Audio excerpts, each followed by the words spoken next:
Good morning, everyone. Good afternoon or good evening, wherever you're joining from.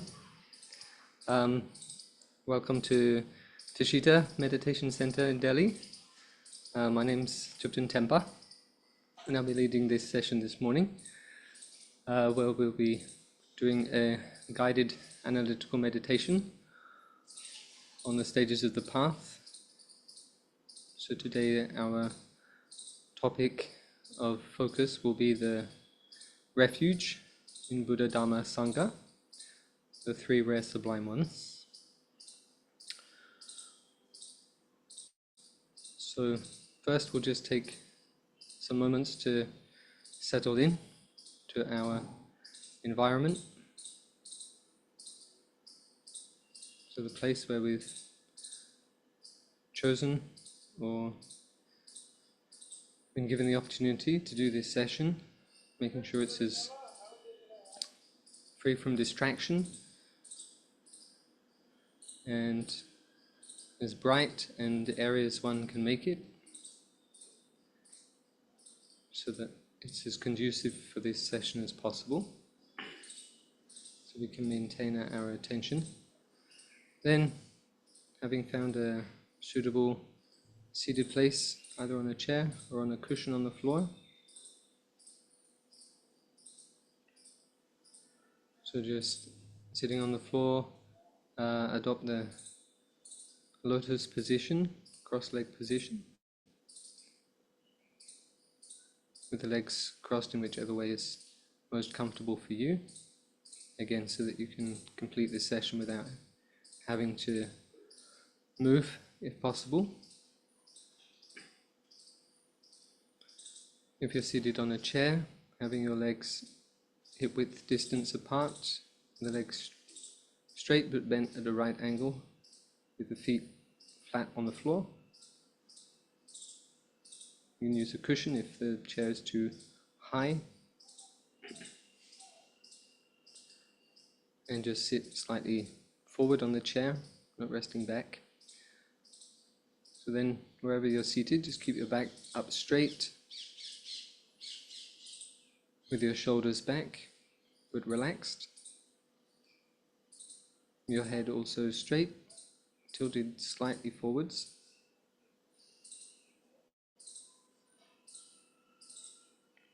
The eyes lightly closed, with the eyes gaze directed through the tip of the nose to the ground in front of you. We're not focusing on the ground. So your eyes just slightly open, not tightly closed, so that some light can enter. And then make sure that your jaw is not clenched, but closed.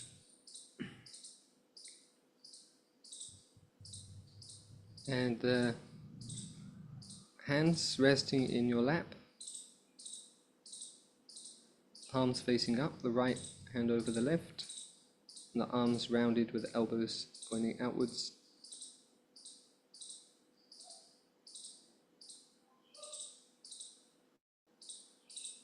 And then we'll just take 3 long, controlled breaths, deep breaths.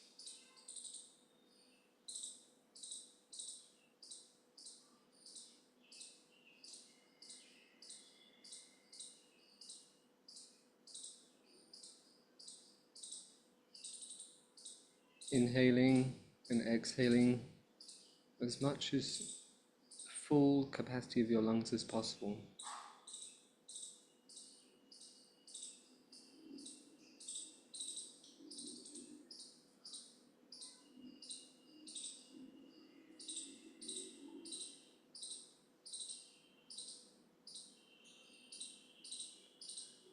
And then just allow your breathing to settle into its regular rhythm.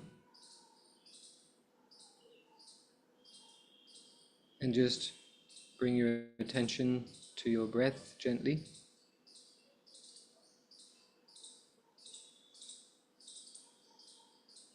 Either being aware of the sensation through your nostrils, or the rise and fall of your chest as your breath enters and leaves your body. So we're just going to be aware of our breath for around 9 rounds to neutralize our mental thoughts.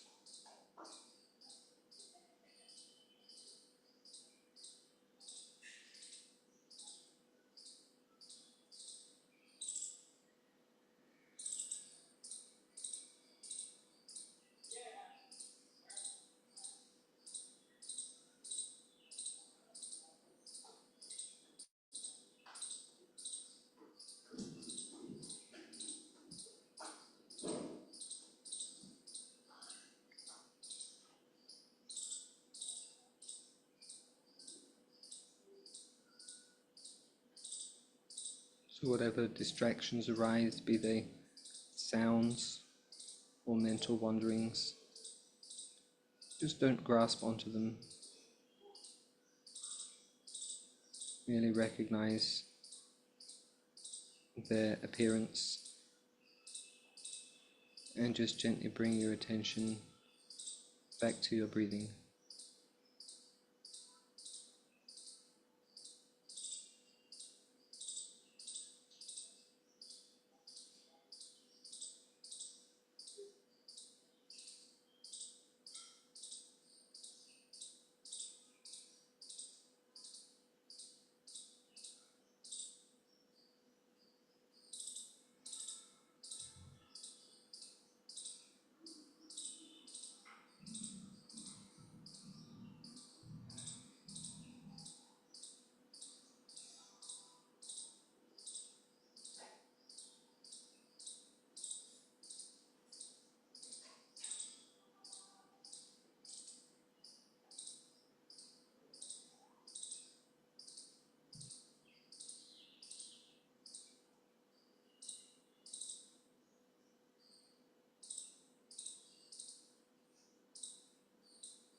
Now we're just going to bring to mind our motivation for this session, as well as this day,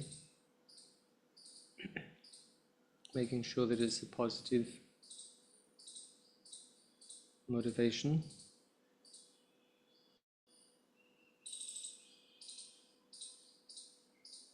And I will lead a general Mahayana motivation, but you can bring to mind whichever positive motivation suits you. So it is a miracle that I am alive. Many people my age or younger have died. It is a miracle that I am alive and have this perfect human rebirth, endowed with the 8 freedoms and 10 richnesses. May I use it to benefit numberless sentient beings. The purpose of this practice and this day in this life is to benefit numberless sentient beings, to liberate numberless sentient beings from the vast oceans of samsaric sufferings, and lead all sentient beings without exception to unsurpassed enlightenment. All sentient beings who have been my kind mothers in beginningless past lives and have showed me limitless kindness again and again from lifetime to lifetime. Therefore I must repay their kindness Therefore I must generate the precious mind of bodhicitta, the mind of enlightenment, by cultivating loving kindness and compassion unceasingly and indiscriminately for numberless sentient beings. Not only that, but I must meditate on the stages of the graduated path to enlightenment, to accumulate the two merits, the two collections of merits and transcendental wisdom.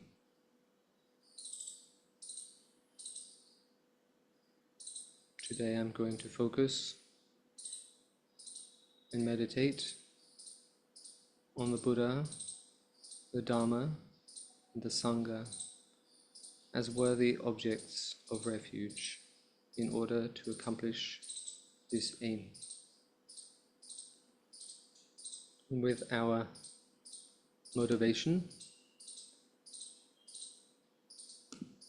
we visualize that in the space before us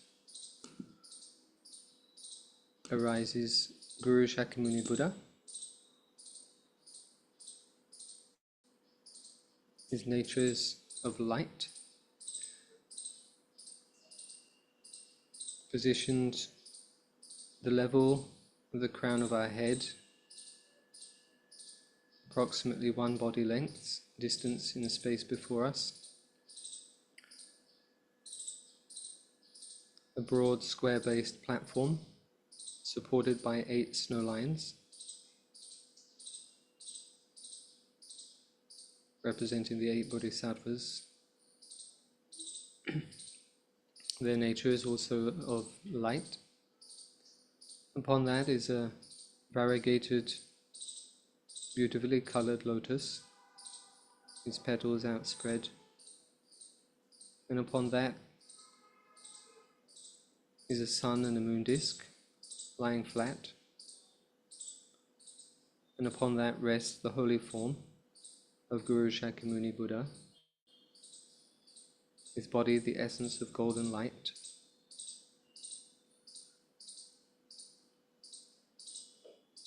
He has one face, 2 arms and 2 legs, seated in the Vajra posture. His right hand extended downwards, touching the earth. His left hand folded in his lap, holding an alms bowl filled with nectar. He is adorned with a lustrous saffron robe of an ordained monk. His face is beautiful and radiant. He has a pleasant smile of loving kindness, and his eyes, like lotus petals, gaze down upon us with immeasurable compassion and kindness.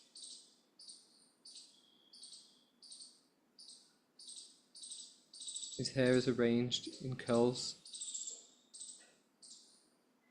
and he has an Ushnishna top knot adorned with a jewel. He is surrounded by auras of light.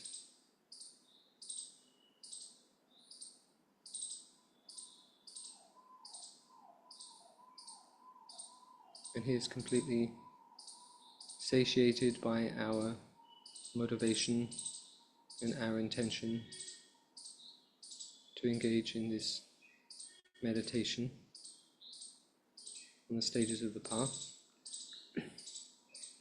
And so we request to go for refuge, reciting the lines on the screen, the 4 lines of taking refuge, generating bodhicitta. I take refuge until I am enlightened in the Buddha, the Dharma, and the Supreme Assembly. By my merits of generosity and so forth, may I become a Buddha to benefit transmigratory beings. I take refuge until I am enlightened to the Buddha, the Dharma, and the Supreme Assembly. By my merits of generosity and so forth, May I become a Buddha to benefit transmigratory beings. I take refuge until I'm enlightened in the Buddha, the Dharma, and the Supreme Assembly. By my merits of generosity and so forth, may I become a Buddha to benefit transmigratory beings. So think that Buddha Guru Shakyamuni Buddha accepts our request and becomes our object of refuge. He embodies the three rare sublime ones, the Buddha, the enlightened, supreme enlightened state, the Dharma, the actual object of refuge, from which its origin is from the Buddha, the perfect teachings to guide us to that state, and the Supreme Assembly, the Sangha, those Arya beings who have accomplished realizations of the path and are qualified therefore to guide us. So we're just going to read the Foundation of All Good Qualities, which is a summary for reflection on the stages of the path, written by Master Lama Tsong-Khapa in the tanka behind me. The foundation of all good qualities is the kind and perfect pure Guru. Correct devotion to him is the root of the path. By clearly seeing this and applying great effort, please bless me to rely upon him with great respect. Understanding that the precious freedom of this rebirth is found only once, is greatly meaningful and is difficult to find again. Please bless me to generate the mind that unceasingly, day and night, takes its essence. This life is as impermanent as a water bubble. I remember how quickly it decays and death comes. After death, just like a shadow follows the body, the results of black and white karma follow. Finding firm and definite conviction in this, please bless me always to be careful, to abandon even the slightest negative action, and to accomplish all virtuous deeds. Seeking samsaric pleasures is the door to all sufferings. They are uncertain and cannot be relied upon.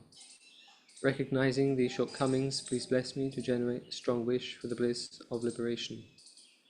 Led by this pure thought, mindfulness, alertness, and great caution arise.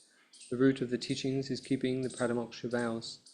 Please bless me to accomplish this essential practice. Just as I have fallen into the sea of samsara, so have all my mother transmigratory beings. Please bless me to see this, to train in supreme bodhicitta, and to bear the responsibility of freeing transmigratory beings. Even if I develop bodhicitta, but I do not practice the three types of morality, I will not achieve enlightenment. With my clear recognition of this, please bless me to practice the bodhisattva vows with great energy. Once I have pacified distractions to wrong objects and correctly analyzed the meaning of reality, please bless me to generate quickly within my mind stream the unified path of calm abiding and special insight. So think that from the visualization of Guru Shakyamuni Buddha, that his heart is Guru Lama Tsong-Khapa. The light radiates from there, like beams of light coming to our crown of our head, and in all directions to all the sentient beings also seated surrounding us, and enters their crown of their head into their central channel and activates their Buddha nature.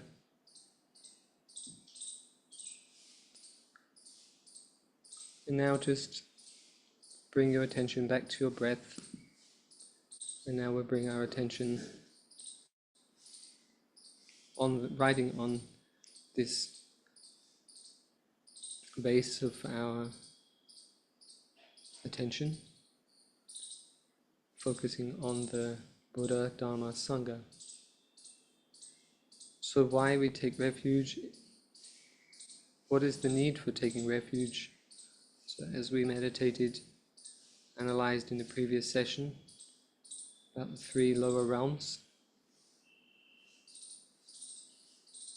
and wishing to generate the wish not to fall into those states, but also for others also to be free from those states. And then we seek a refuge which can liberate us from those.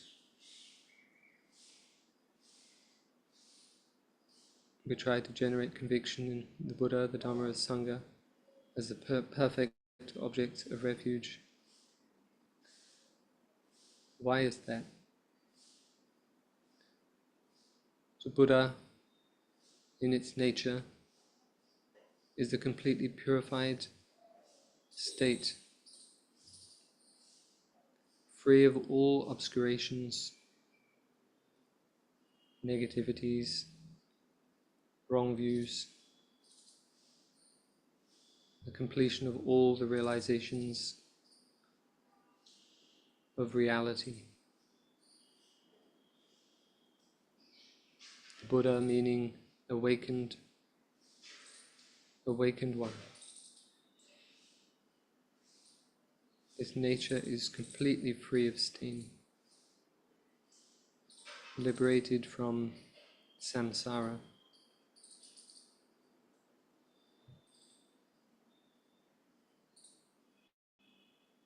And the Dharma is that truth that protects us from suffering,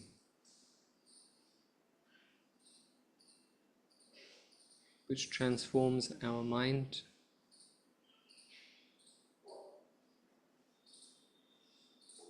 enabling us to develop realizations of the reality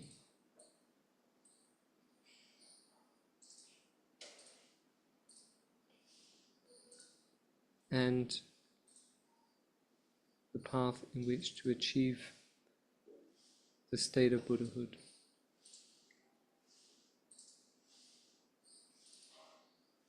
The faultless teachings, by their nature,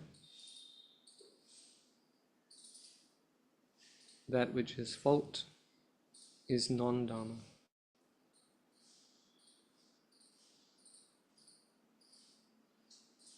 One of the reasons why we engage in this analysis is to check for faults, doubts,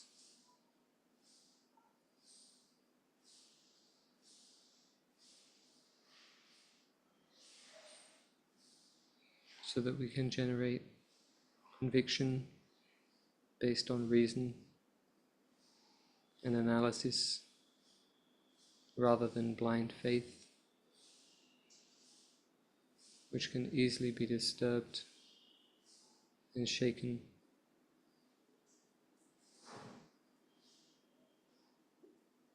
when we hear contradictions.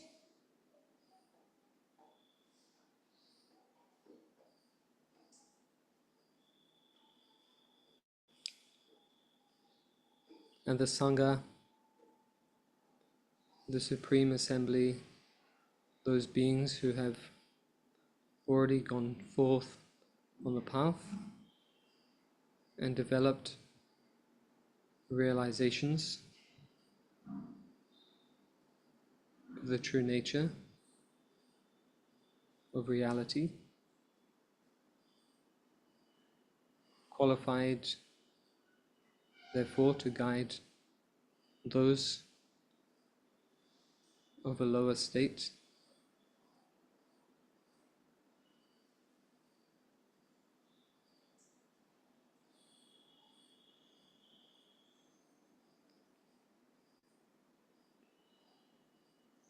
So some of the qualities of the Buddha Refuge. The Buddha is free from all fears.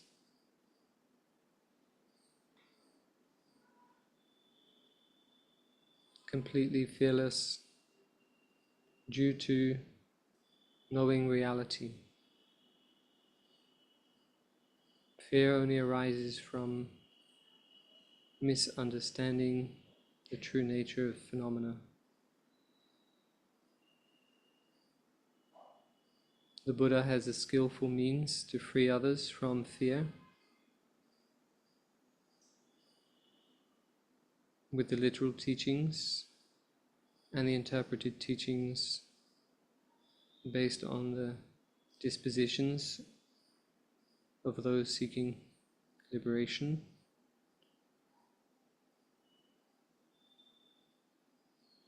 On top of that, the Buddha has great compassion for all living beings, whether or not they take refuge in him,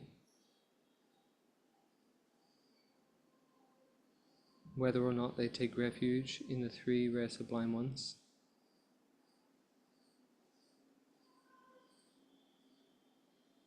Likewise, the Buddha fulfills all the aims of living beings, whether or not they have helped.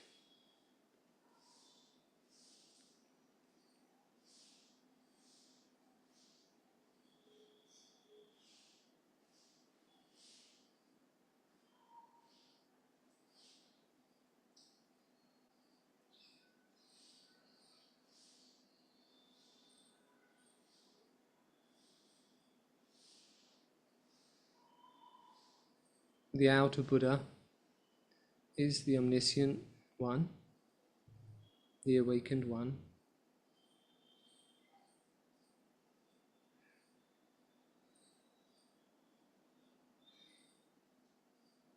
Try to think of any contradiction to that. Do we know of another being or state which is higher than that, which knows reality,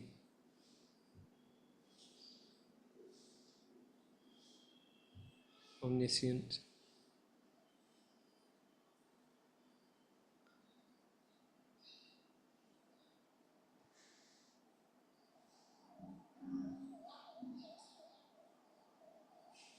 Omnipresent in all places, at all times. The inner Buddha is one's own Buddha nature, which exists in all of us.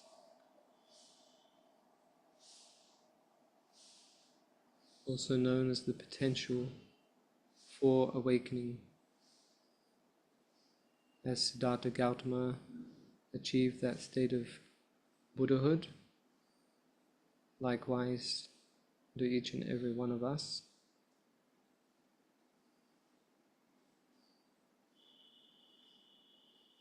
The difference lies within our mental pollutions, contaminations, delusions, which can be eradicated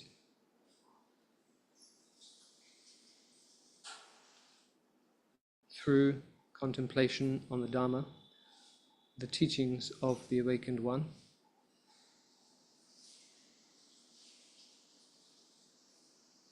The inner Dharma, one's own developed wisdom, insight, realization into the true nature of things,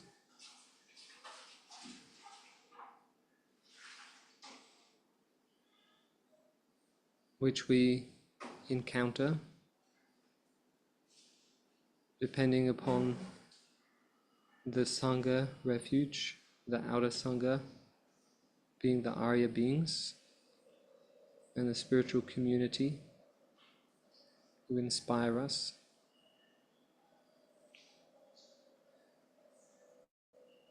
Such as His Holiness, the Dalai Lama, Kyabje Lama Thubten Rinpoche,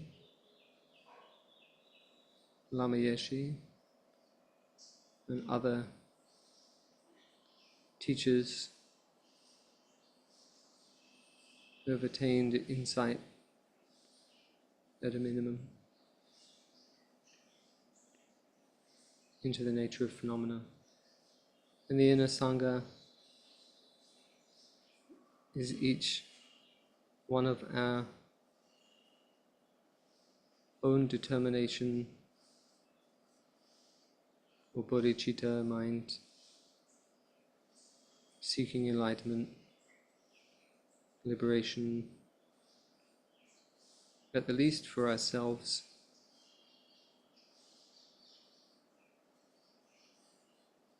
but at the greatest for all sentient beings, including ourselves.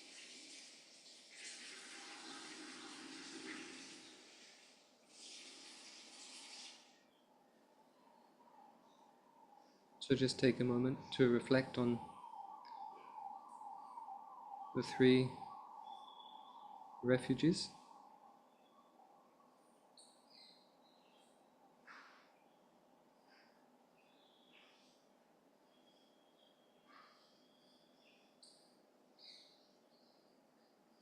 The points that we have been reflecting.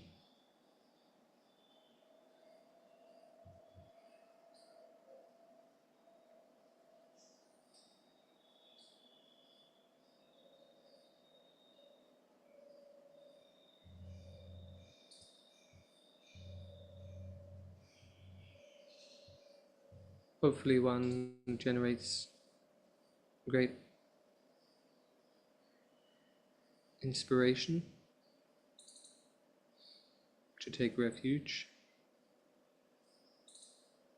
and to feel joyful having met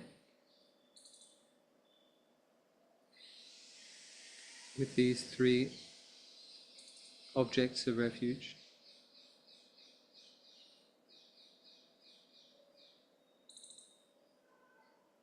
Perfect objects of refuge.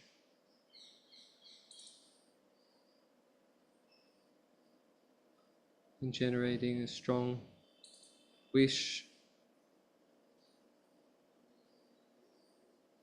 to take refuge in such perfect objects for the rest of this life.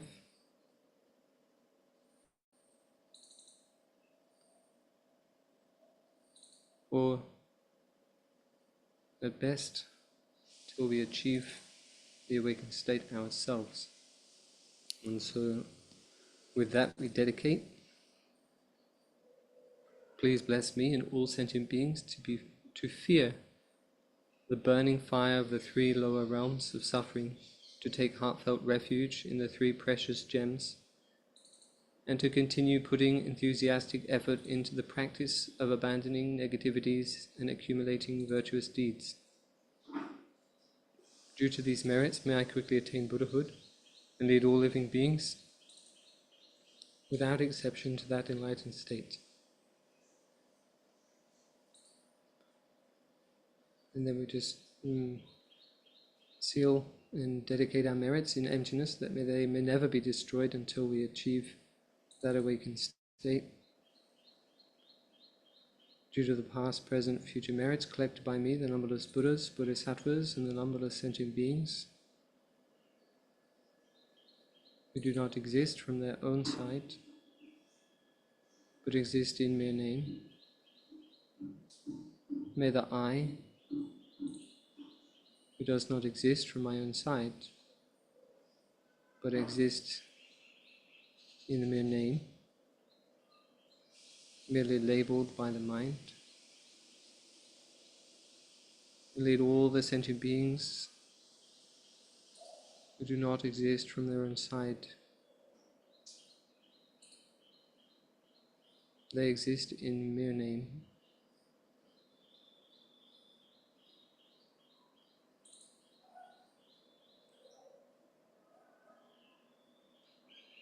To that enlightened state of Buddhahood, which does not exist from its own side and exists in mere name.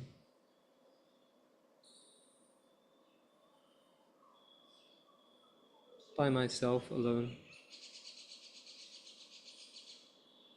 does not exist from its own side and exists in mere name.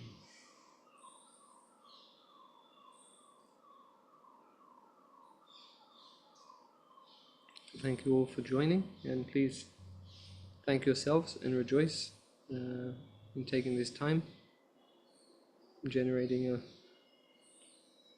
positive motivation to be here and spending that time with that positive state of mind. And if we can at best try to maintain that throughout all of our day.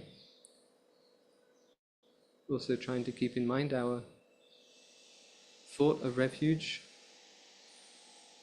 or at least contemplate what is refuge, what are the three objects of refuge. And so this is unfortunately the last session I'm able to offer Tushita today, at this time. I have to return tomorrow back to South India and continue my studies at Sera Monastic University. But it's been really great to be able to engage in these meditations with you all and share some experience that I've had. So I request, if you can, it's just to revisit these sessions. It's important for us to continually reflect on the Lamrim and these topics again and again. Lama Tsong-Khapa used to advise his students to spend a period of time even meditating on the same topics daily for many months in order to gain stabilization on those. At first it may seem kind of repetitive, but you realize that with each time your mind, because our minds are kind of like rock or like stone, it takes a long time to wear them down. Like drops of rain that can erode a stone or even marble. And different thoughts come up and different questions, different doubts arise all the time. So yeah, please, if you can, do that. Otherwise, thank you at least for joining. I recommend a couple of books to continue your meditations. So there's the Lamrim Ye, which I've suggested before, by Lama Tsong-Khapa and Lama Yeshe. So there's a daily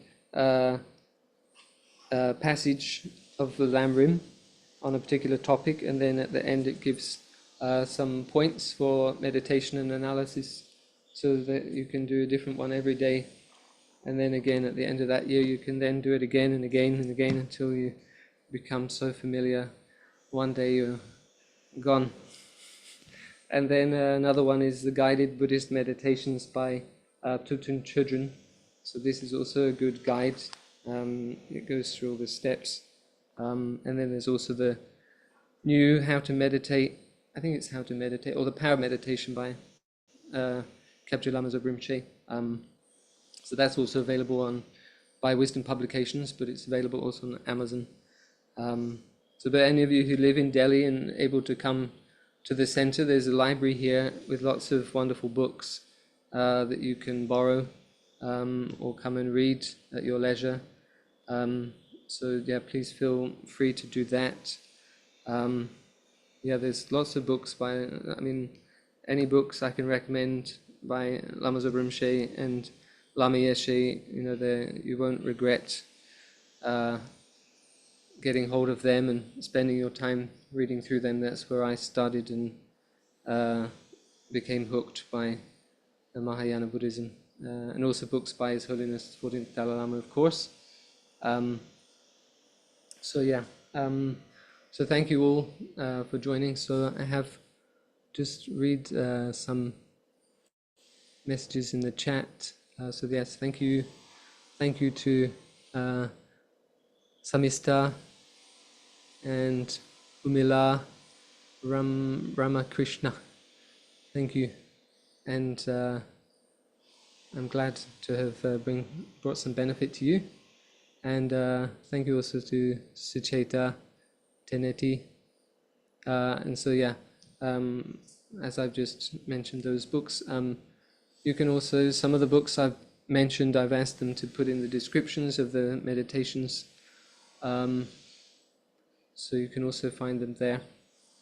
Okay, so yeah, thank you all. If anyone does have any questions after I've ended this session, the recording, then I'll answer some of them if you have any. Otherwise, no problem, and thanks for joining. Please take care. Namaskar. Tashi Dele. And all the best to everyone.